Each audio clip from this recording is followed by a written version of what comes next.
Entonces vamos a ubicarnos en Lucas capítulo 15. Yo voy a leer en la versión Nueva Biblia de las Américas. Y todo el capítulo pudiera desarrollarse en un solo sermón, o puede hacerse múltiples sermones. Mi dependencia del Señor, vamos a ver este capítulo en 2 sermones. Hoy es el primero y el próximo domingo, si Dios permite, será el último. Y la mañana de hoy vamos a ver los primeros 10 versículos, del 1 al 10. Son versículos, historias bastante conocidas, sobre todo la que no veremos la mañana de hoy, sino la del próximo domingo, que es la de una oveja perdida, una moneda perdida y un hijo perdido. Hoy estaremos los primeros 10 versículos. Los animo a ponerse sobre sus pies. Yo voy a leer hasta el versículo 9 y a una sola voz leemos el versículo 10. Y posteriormente vamos a orar para pedir que el Señor nos bendiga con su presencia y en el entendimiento de la palabra. Lucas 15, del 1 al 10. Todos los recaudadores de impuestos y los pecadores se acercaban para oír a Jesús. Y los fariseos y los escribas murmuraban: ¿este recibe a los pecadores y come con ellos? Entonces Jesús les dijo esta parábola: ¿qué hombre de ustedes, si tiene 100 ovejas y una de ellas se pierde, no deja las 99 en el campo y va tras la que está perdida hasta que la haya? Al encontrarla, la pone sobre sus hombros, gozoso. Cuando llega a su casa, reúne a los amigos, a los vecinos, diciéndoles: alégrense conmigo, porque he hallado mi oveja que se había perdido. Les digo que de la misma manera habrá más gozo en el cielo por un pecador que se arrepiente que por 99 justos que no necesitan arrepentimiento. ¿O qué mujer, si tiene 10 monedas de plata y pierde una moneda, no enciende una lámpara y barre la casa y busca con cuidado hasta hallarla? Cuando la encuentra, reúne a las amigas y vecinas diciendo: alégrense conmigo porque he hallado la moneda que había perdido. Juntos.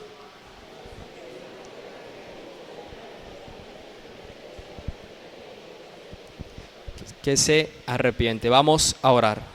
Amado Señor, Padre Celestial, bendito tú eres, Señor. Gracias por esta mañana que tú nos regalas, por la bendición de tener un lugar donde nos reunimos. Hemos orado muchas veces por condiciones distintas, pero eso no nos permite no ser agradecidos para contigo, porque tenemos un lugar donde podemos reunirnos a escuchar tu palabra, Dios. ¿Qué necesitamos de tu Espíritu Santo? ¿Cuál es el mayor impedimento? Nosotros mismos y las debilidades del predicador, Dios. Tenemos deseo de conocerte porque hemos escuchado que en eso es lo que debemos gloriarnos, regocijarnos, el conocerte, Señor.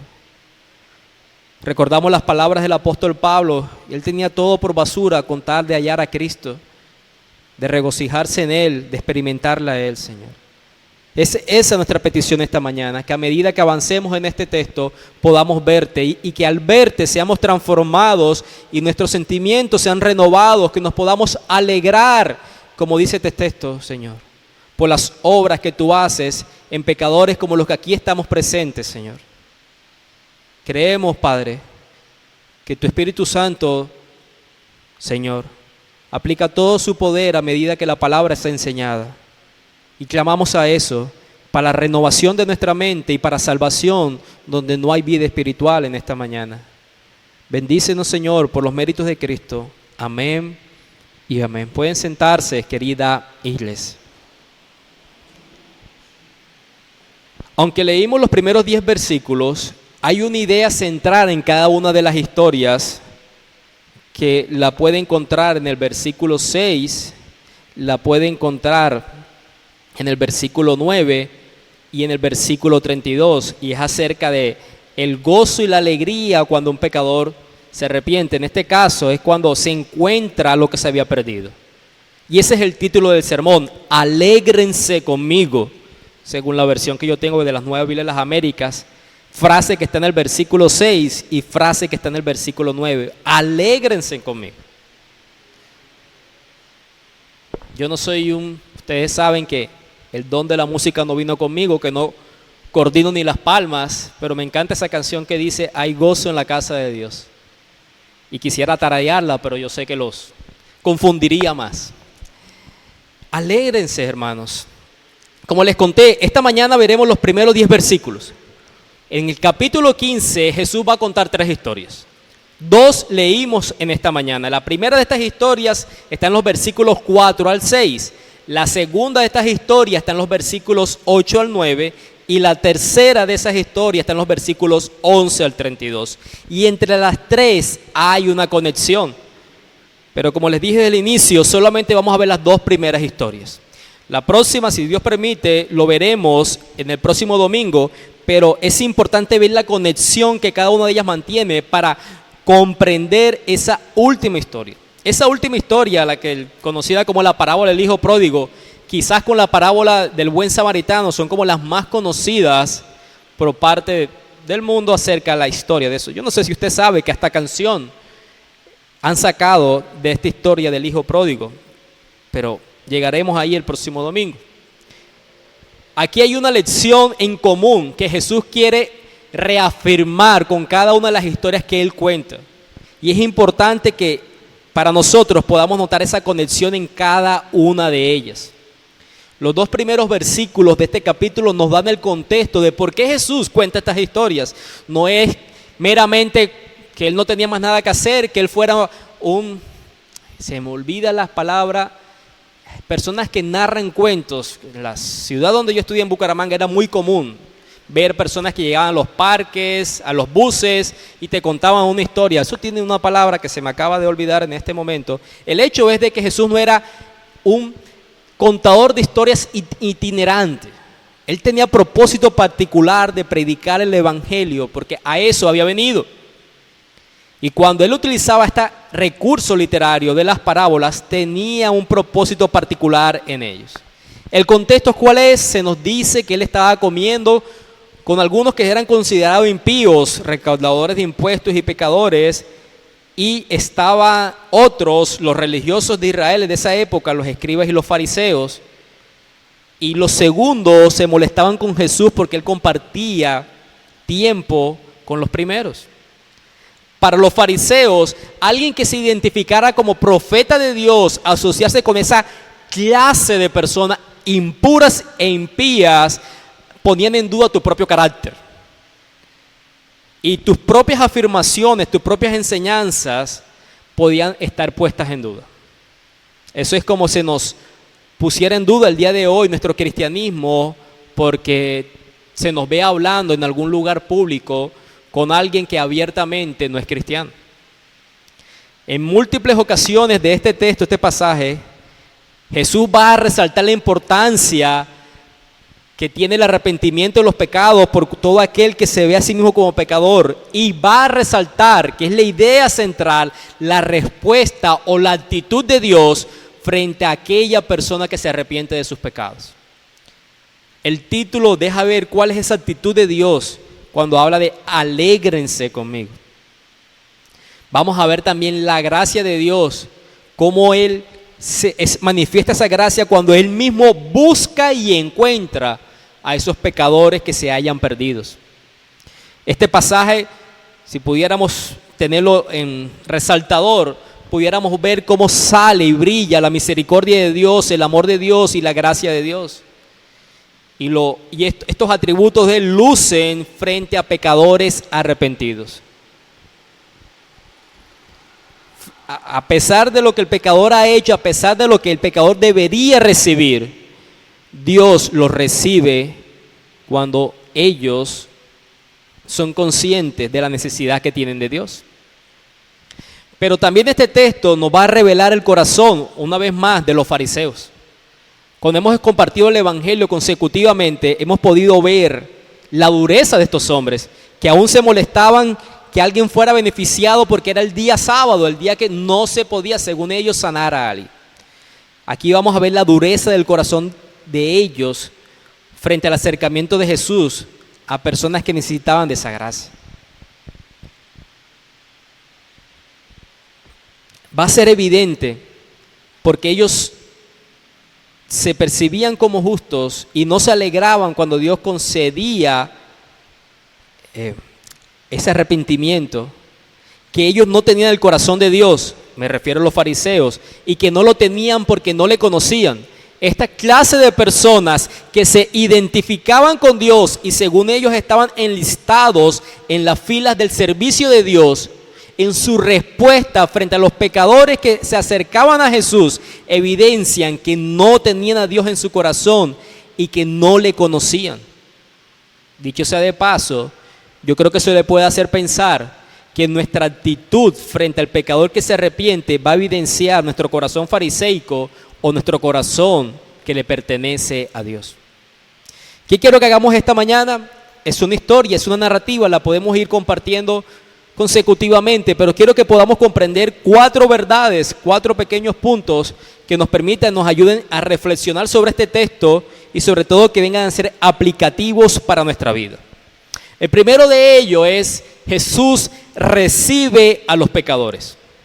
¿Recuerdas la pregunta que les hice antes de buscar el texto de Lucas 15? ¿Alguna vez has tenido esa experiencia de perder algo que fuera importante para ti y que luego lo encontraste y que te alegraste y que compartiste con otras personas porque lo habías encontrado y era importante para ti?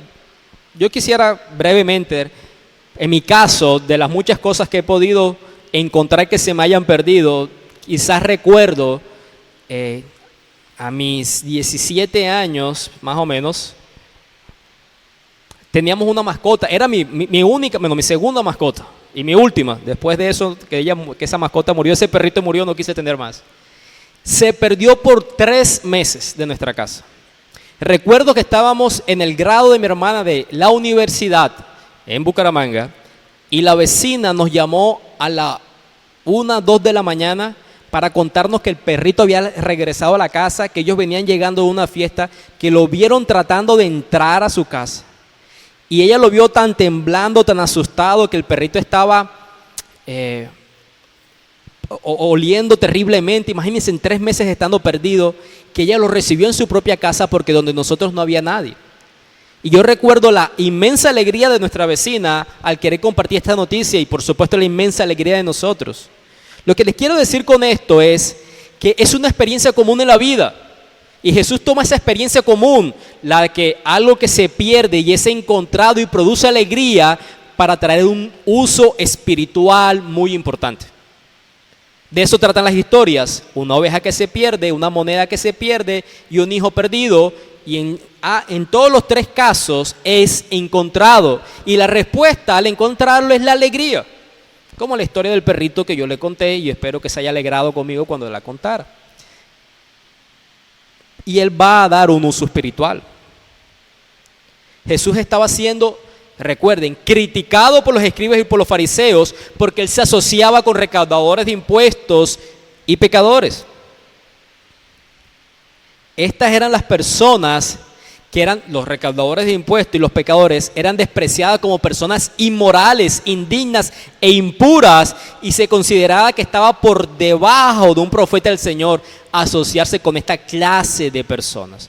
Por eso los fariseos apretaban los dientes cuando veían que Jesús tenía comunión con ellos. Pero Jesús va a querer enseñarles a ellos y a nosotros una lección espiritual. Él quería mostrarle a los fariseos y a los escribas la maldad de su propio corazón. Él no solamente quiso hacer un juicio, como qué clase de persona eres, sino más bien quería con estas historias hacerles ver la condición de su propio corazón. Es en ese contexto en el que Jesús está teniendo compañerismo con estos que son inmundos para los fariseos, donde él va a contar las 2 historias que veremos en esta mañana: la historia de la oveja perdida y la historia de la moneda perdida. Curiosamente, los personajes de cada una de estas historias que el Señor toma son personas a quienes los escribas y los fariseos nunca habían admirado. Un pastor de ovejas para ellos también era un oficio indigno, impuro. A un pastor de ovejas no se le permitía ser testigo en un juicio, porque su palabra no tenía valor según los fariseos. ¿Y qué decir de las mujeres y cómo ellos eran tratados en la época? En esa primera historia, como les conté, es un pastor. Para ellos, para los fariseos, los pastores no eran alguien que pudiera tener un valor. Eran vistos como personas poco morales, sus testimonios no eran permitidos en los tribunales. Y Jesús toma a este hombre, a alguien a quien los escribas y los fariseos nunca habrían tenido en alta estima, y lo único que hace con esto es resaltar la misma situación en la que se encontraba él. Para ellos los pastores eran alguien sin valor. Para ellos, las personas con las que Jesús compartía, esos publicanos o recaudadores de impuestos y otros pecadores, eran personas sin valor. Y en ese segundo relato, como les comenté, es una mujer. La primera parábola, lo que se pierde es el 1% del redil. 100 ovejas, se pierde una, matemática fácil. Se perdió el 1% del redil. En la segunda, lo que está en juego es el 10% de lo que esta mujer tenía. Tenía 10 monedas de plata, se pierde una, eso es el 10%.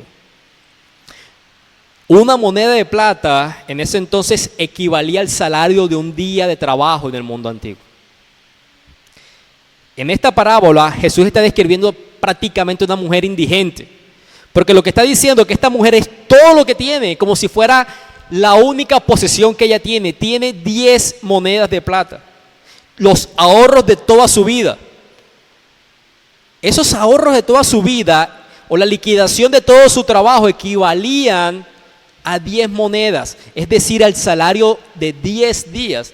Y si se pierde el 10% de eso, habría perdido algo sumamente valioso. Jesús hace de estos dos personajes los personajes principales de su historia para mostrar delante de los fariseos y de los escribas los que les faltan sus relaciones con esta clase de personas, los recaudadores de impuestos y pecadores, como ellos lo llamaban. Es decir, él utiliza a una mujer y a un pastor de ovejas que son indignos delante de los ojos de los fariseos para decirles que sí tienen valor, aunque para ellos no lo tengan, es decir, para los fariseos. Él enseña varios asuntos relevantes en estas historias. Y el primero de ellos, como les mencioné, es que Jesús recibe a los pecadores. Jesús recibe a los pecadores. Incluso esa es la acusación del versículo 2. De manera despectiva, recibe a los pecadores y come con ellos. Ellos lo están diciendo como un insulto. No era un reconocimiento, no era un halago, era algo despectivo. Él pasó tiempo con los pecadores, Jesús me refiero, no porque quisiera ser como ellos, sino porque era movido a la compasión. Él miraba a estas personas como necesitadas de gracia. Él miraba a estas personas como perdidas, las veía como ovejas sin pastor, y él quería manifestar esa compasión. ¿Cómo? Predicando las buenas noticias del Evangelio. Esa era su misión. Por allá en el capítulo 5, en el encuentro de Jesús con Leví, un recaudador de impuestos, y frente a la misma acusación, Jesús respondió: vine a buscar y salvar a los perdidos. Los que están sanos no tienen necesidad de médico, pero los que están enfermos me necesitan a mí. Es ahí donde Jesús pasaba su tiempo en su ministerio terrenal. Dicho sea de paso, me gustaría decirles que en esta iglesia tenemos la misma cosmovisión de Jesús. Eso quiere decir que recibimos a pecadores, a personas que ven su necesidad del médico celestial. Y si hay personas que no recibimos, ¿quiénes son los que no recibimos? A los buenos. Si usted es bueno, esta iglesia no es para usted. Si usted es bueno, yo le puedo amablemente indicar cuál es su iglesia. Su iglesia es el cielo. Allá están los buenos. Pero si usted está aquí en la tierra y se considera bueno, o no lo es, y se está autoengañando, o también se quedó dormido en esa iglesia, la del cielo, y se cayó de la silla y cayó en la tierra, y lo están esperando nuevamente en su lugar. Una de las preguntas que hacemos durante el proceso de membresía es: ¿cómo te percibes a ti mismo? ¿Cuál es tu opinión sobre ti? ¿Te ves necesitado de la gracia? ¿Te reconoces como pecador? Jesús en este pasaje enfatiza entonces que Él recibe a los pecadores. Y eso es demasiado importante para comprender. J.C. Ryle dice en este pasaje: tenemos un sentido de nuestro propio pecado, nos sentimos malos, malvados, culpables y merecedores de la ira de Dios. Es amargo para nosotros el recuerdo de nuestras vidas pasadas de pecado, nos avergüenza el recuerdo de nuestra conducta pasada. Entonces somos las mismas personas que debemos acudir a Cristo tal como somos, sin alegar nada propio ni hacer demoras inútiles. Cristo nos recibirá con gracia y nos perdonará gratuitamente y nos dará vida eterna, porque Él es el que recibe a los pecadores. Cristo recibe a los pecadores. Hermanos, y esto parece sencillo, parece una acusación despectiva por parte de los fariseos, pero cuando muchos de ustedes y yo nos hemos visto como pecadores, en vez de recordar que Jesús nos recibe y que vayamos a Él con un corazón contrito y humillado, sale ese viejo Adán. ¿Qué fue lo que hizo Adán y Eva? Intentar ocultarse de Dios, intentar alejarse de Dios. ¿Cuánto necesitamos recordar y que estas verdades que salen por estos parlantes lleguen a nuestros corazones? Él recibe a los pecadores. Para ellos era una acusación despectiva, una señal de burlas. Para nosotros es la maravillosa noticia que podemos ir a Él porque nos recibe en esa condición. Lo segundo que les quiero decir es que Jesús recibe a los pecadores, eso es lo primero, pero ¿cómo llegan los pecadores a Jesús? ¿Cómo llegan los pecadores a Jesús? Esto es el segundo punto. Dios hace un gran esfuerzo para buscar a los pecadores perdidos. Dios hace un gran esfuerzo para buscar a los pecadores perdidos. Miren, la historia del pastor: deja sus otras 99 ovejas y va tras la que se había perdido y la busca hasta encontrarla. La mujer que perdió su moneda deja a un lado todos sus quehaceres, sus demás trabajos y busca diligentemente hasta encontrarla. Jesús es el buen pastor. En Lucas 19:10 se nos dice que Él vino a buscar y salvar lo que se había perdido. Su objetivo en su ministerio terrenal era buscar y salvar lo que se había perdido. ¿Cómo sucede eso? Bueno, piensa en esto. Dios toma la iniciativa al buscar a los pecadores. Dios toma la iniciativa a buscar a los pecadores. Piensa en el pastor, así como en la mujer de esta historia. Ellos se dieron cuenta del problema, se les había perdido algo y tomaron la iniciativa de solucionarlo. Me parece extraño cuando Jesús le cuenta la historia a estos hombres. ¿Qué hombre de ustedes, si tiene 100 ovejas y una de ellas se pierde, no deja las 99 en el campo y va tras la que está perdida? Quizás porque no somos personas agropecuarias, pero si mi papá me dijera: hijo, de las 100 cabros que tengo, de los 100 chivos, una suposición, se me perdió uno, debo ir a buscarlo. Papá, tienes 99, ¿qué te vas a ir por esas montañas a buscar un peligro? Eso, la otra sale preñada y vuelve y nace, deja eso allá. Una de 100, ¿eso qué es? Quizás porque no somos agropecuarios, o al mismo tiempo porque esto revela el corazón de Dios, el valor que tiene un alma. Y busca y empieza en la iniciativa de Dios. La iniciativa humana es: deja así, eso volverá a engendrar, volverá a salir preñada y tendrás otra. La iniciativa de Dios no es esa.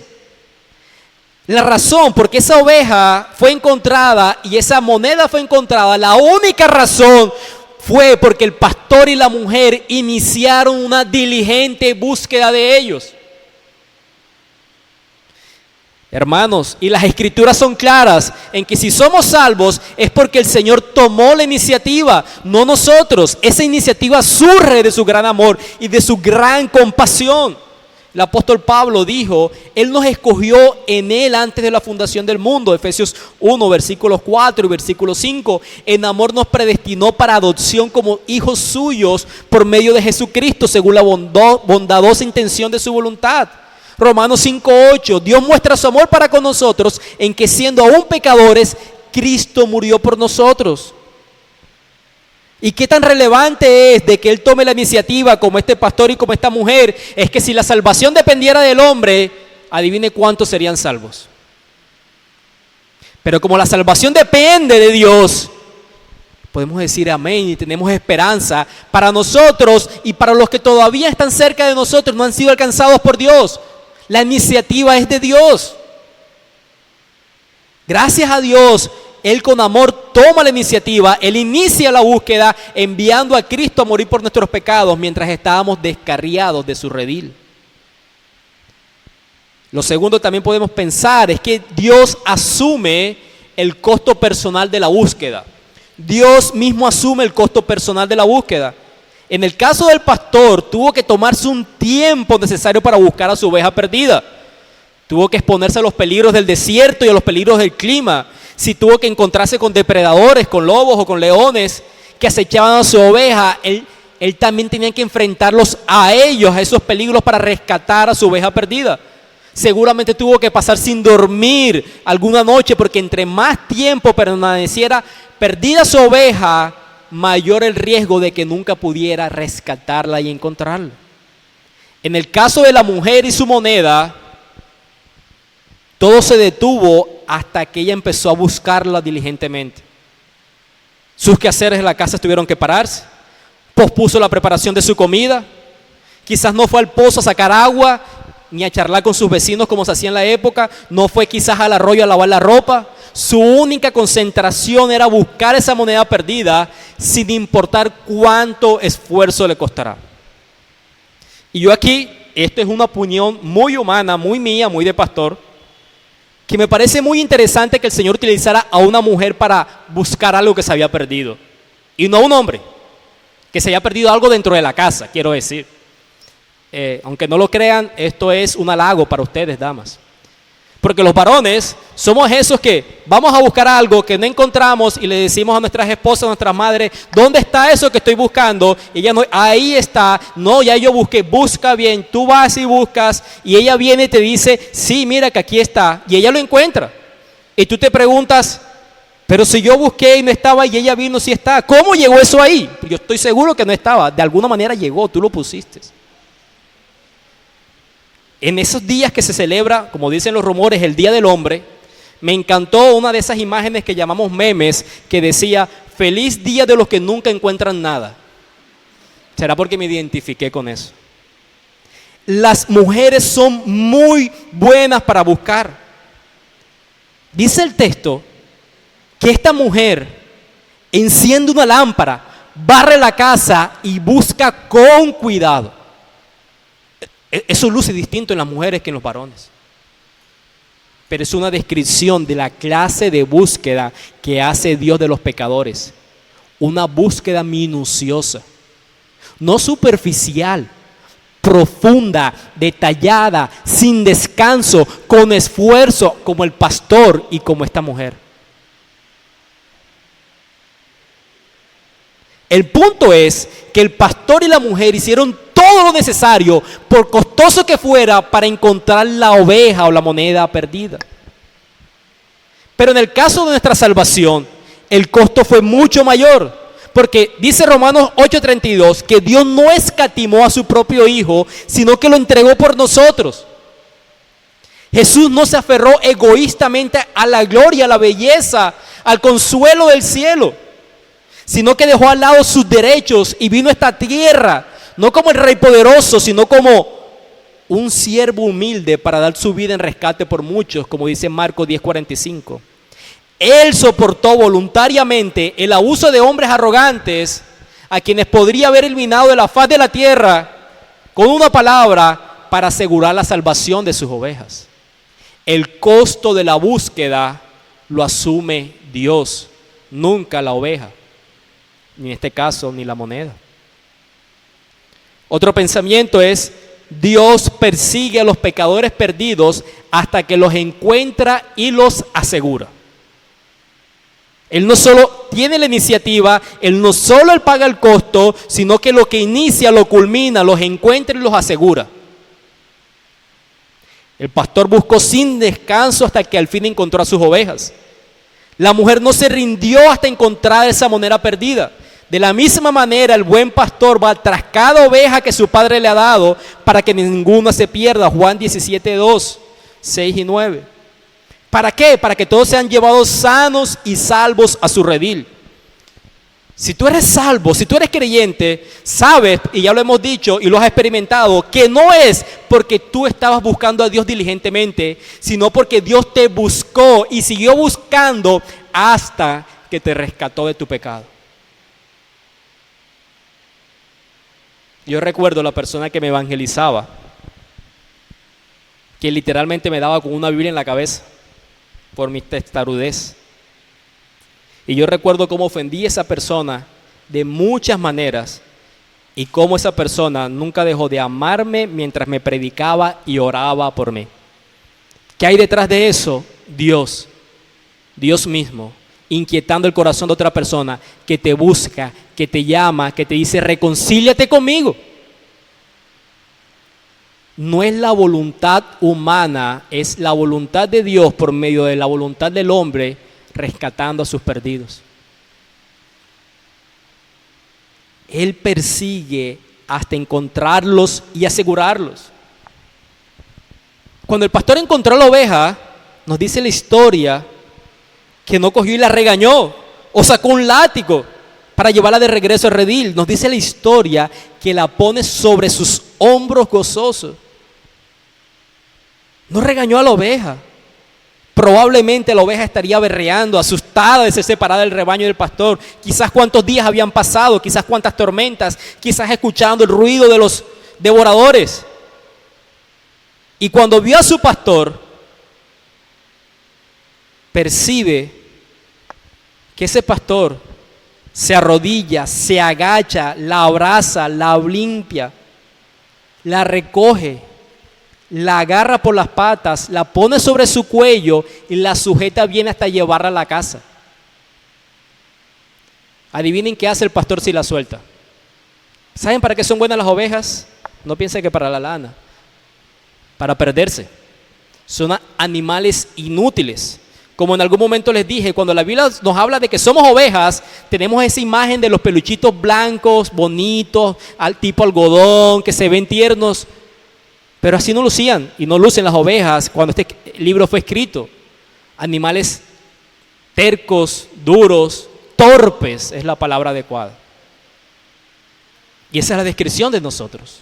Lo que garantiza nuestra permanencia en el redil del Señor luego que Él nos ha encontrado y hallado es que Él nos sujeta y nos lleva hasta nuestro hogar seguro.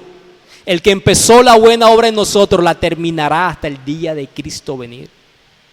La salvación no empieza en nosotros, pero tampoco permanece en nosotros por nosotros. Es la obra de Dios.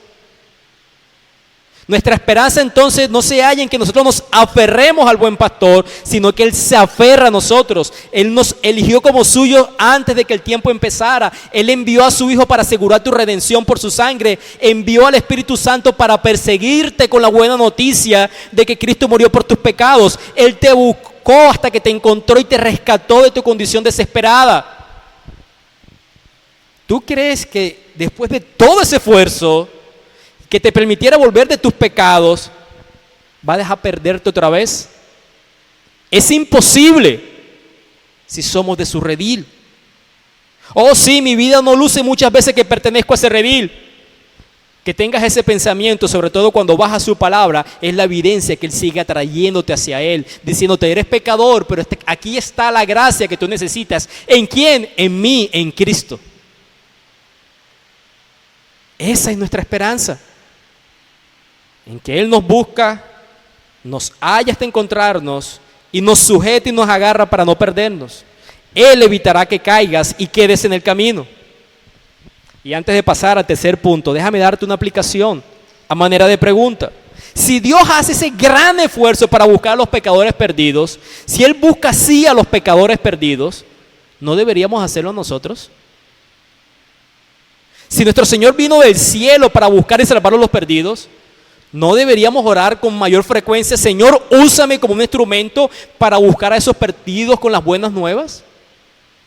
¿Deberías seguir siendo indolente con el que está a tu lado, que no te conoce? ¿O vale más tu comodidad y la mía, nuestro tiempo en nosotros mismos, que invertirlo en la búsqueda de aquellos que están perdidos? ¿Recuerdan que al inicio les dije Esta historia va a revelar el corazón de los fariseos, que ellos dicen que conocen a Dios, pero sus actitudes evidencian que no lo conocen. Esto tiene que ver con ustedes y conmigo. ¿Cuál es nuestra actitud frente a los perdidos en la búsqueda de ellos? ¿Estás cómodo con no predicar el evangelio a nadie? ¿Te hace sentir eso tranquilo? Pidámosle a Dios que cargue nuestro corazón con un amor legítimo por los perdidos y que nos dé oportunidades para perseguirlos con el evangelio. Ábrenos puertas donde podamos predicar las verdades del evangelio. Nuestro tercer punto, tercer y cuarto son los más breves. El tercero es: no puedes escuchar a Jesús a menos que sepas que lo necesitas. Eso lo aprendemos de este pasaje y lo vemos en el versículo 1 cuando se compara con el versículo 7. No podemos escuchar a Jesús a menos que sepa que lo necesitas.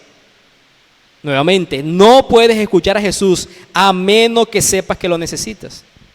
Mira el versículo 1. ¿Qué estaban haciendo los recaudadores de impuestos y los pecadores? Se acercaban para oír a Jesús. Pero si nos fijamos en el versículo 2, los escribas y los fariseos estaban ahí para otra cosa, para murmurar, para quejarse en contra de Jesús.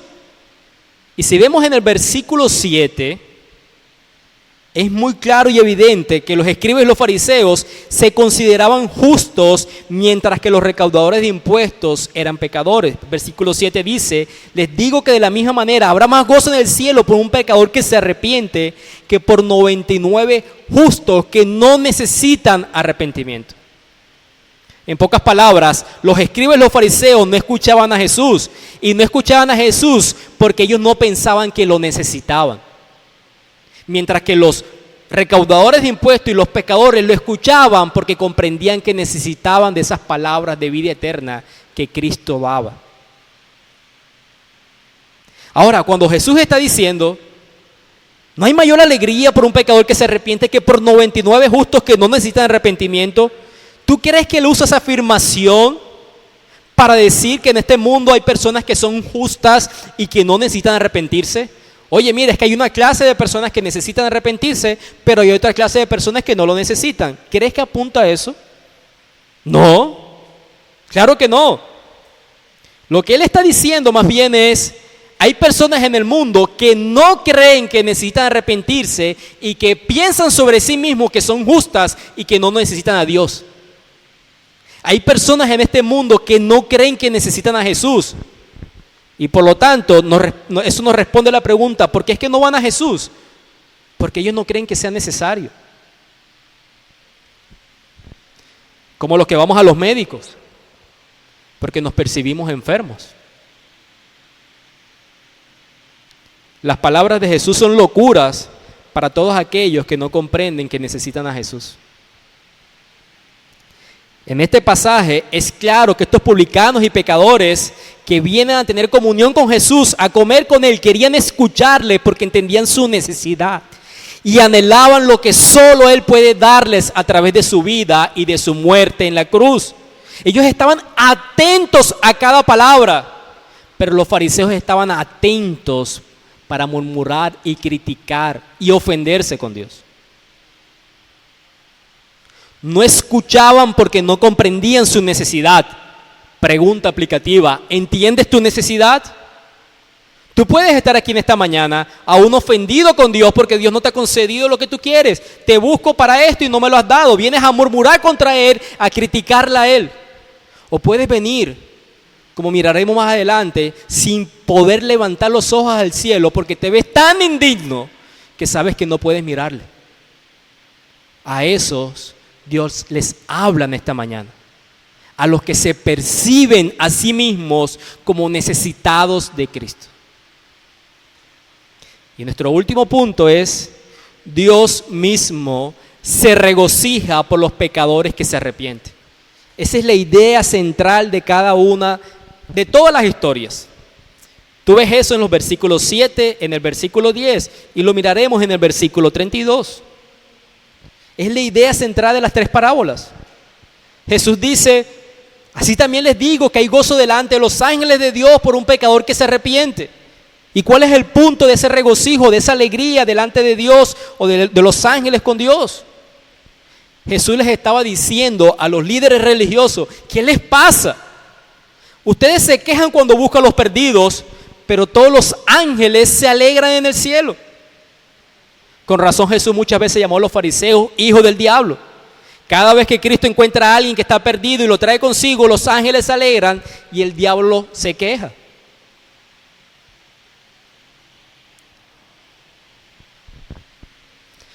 Las ovejas tienen un valor en sí mismo.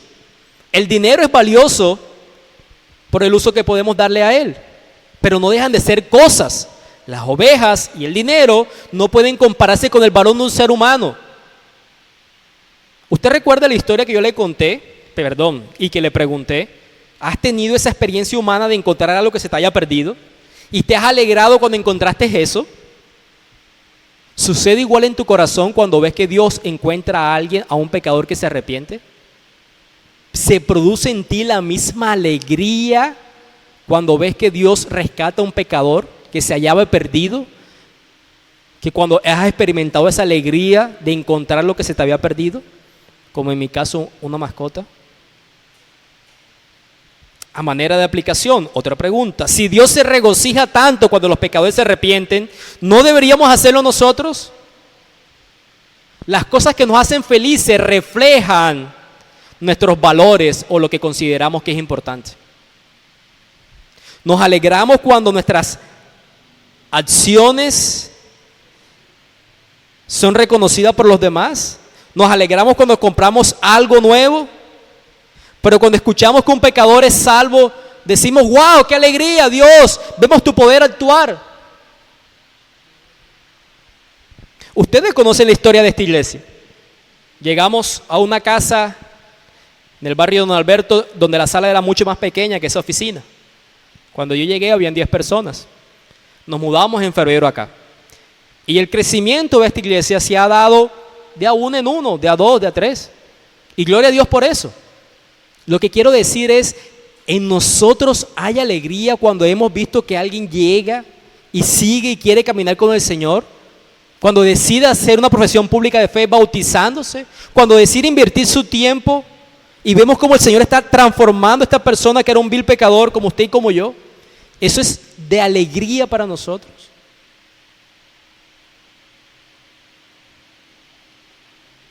Jesús, para culminar, nos está diciendo aquí que Dios se regocija por los pecadores que se arrepienten. Y nos está diciendo eso precisamente, ¿sabes para qué? Para animarnos a abrazar y reconocer quiénes sabemos que somos pecadores y confesarlo delante de Dios y acudir a Él en busca de misericordia. Lo que está diciendo aquí es, tu Padre Celestial está más dispuesto a perdonarte a ti, un pecador que merece ser juzgado, que tú a pedirle que te perdone. Tu Padre Celestial está más dispuesto a ser misericordioso contigo que tú a arrepentirte. Si en esta mañana tu conciencia te dice que estás lejos del Señor, quiero que sepas que hemos visto que Dios se alegra de recibir a personas que se ven como tú, pero que se ven como un pecador que necesitan de Cristo. Quiero que sepas que el mayor tropiezo entre ir a Dios eres tú mismo y tu propia autoayuda, creyendo que no eres tan malo y que no necesitas ser rescatado por Dios. No importa si tu conciencia te dice que has llevado tantos años conociéndole y que por primera vez te estás viendo como pecador. No importa si llevas tiempo ejerciendo algún servicio para con Dios, pero te estás percibiendo como pecador. Hoy es el día que puedes verte a ti mismo con libertad de ir a Dios. No por lo que has hecho para Él o por lo que eres o creías que eres para ti mismo, sino por lo que Él es, alguien que busca a los perdidos, alguien que se esfuerza hasta encontrarlos y alguien que se alegra al concederles misericordia y compasión. Vamos a orar. Amado Señor, Padre, gracias por tu misericordia y tu bondad por la mañana que nos permites compartir estas verdades. Dios, qué alegría, Señor. Decíamos, alégrense conmigo, como dice el texto, ver tu obra en pecadores como nosotros. Es tu corazón evidenciándose, Señor, la alegría de la comunión contigo. Ayúdanos, Señor, a regocijarnos en las buenas nuevas de salvación y alegrarnos cuando los pecadores le dicen no al mundo y le dicen sí a la cruz de Cristo, Señor. Ayúdanos a regocijarnos y a perseguir a esos pecadores como tú lo has hecho, Señor. Porque por medio de nosotros clamas reconciliados conmigo cuando el Evangelio es anunciado. Bendito seas, Padre. Amén y amén.